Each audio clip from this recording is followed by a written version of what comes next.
എവിടെയോ വെച്ചക്കണ്ട പരിചയമുണ്ട്.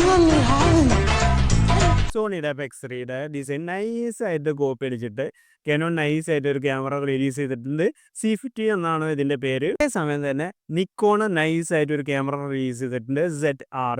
രണ്ടും സിനിമ ലൈൻ ക്യാമറകൾ തന്നെയാണ്. ഇതിനകത്ത് ഏറ്റവും ഇംപ്രസിംഗ് ആയിട്ട് തോന്നിയത് എനിക്ക് ZR ആണ്. ZR ക്യാമറ വന്നിരിക്കുന്നത് 24.5 മെഗാ പിക്സൽ സെൻസറുമായിട്ടാണ്. 6Kയിൽ നമുക്ക് ഇന്റേണൽ റോ ഷൂട്ട് ചെയ്യാൻ പറ്റും. റെഡ് കമ്പനി ഏറ്റെടുത്തോടുകൂടി റെഡിൻ്റെ കൊഡാക്കും ഈ ഒരു ക്യാമറയ്ക്കകത്ത് അവർ വെച്ചിട്ടുണ്ട്. അതിൻ്റെ ഒരു വില എന്ന് പറയുന്നത് 1.86 വിത്തൗട്ട് ടാക്സിൽ കമ്പനി സൈറ്റിൽ പബ്ലിഷ് ചെയ്തിരിക്കുന്നത്. സീറ്റിൽ പറയുകയാണെങ്കിൽ 32 മെഗാ പിക്സലിൻ്റെ ഒരു സെൻസറാണ് കമ്പനി അതിനകത്ത് വെച്ചിരിക്കുന്നത്. 7Kയിൽ ഷൂട്ട് ചെയ്യാൻ പറ്റും. അതിനകത്തും ഇന്റർണൽ റെക്കോർഡിംഗ് കമ്പനി പ്രൊവൈഡ് ചെയ്യും. 16 ഇതിനകത്ത് ഡൈനാമിക് റേഞ്ച് സ്റ്റോപ്പ് വരുന്നത്. ഇതിൻ്റെ ഒരു വില എന്ന് പറയുന്നത് 3 ലക്ഷമാണ്.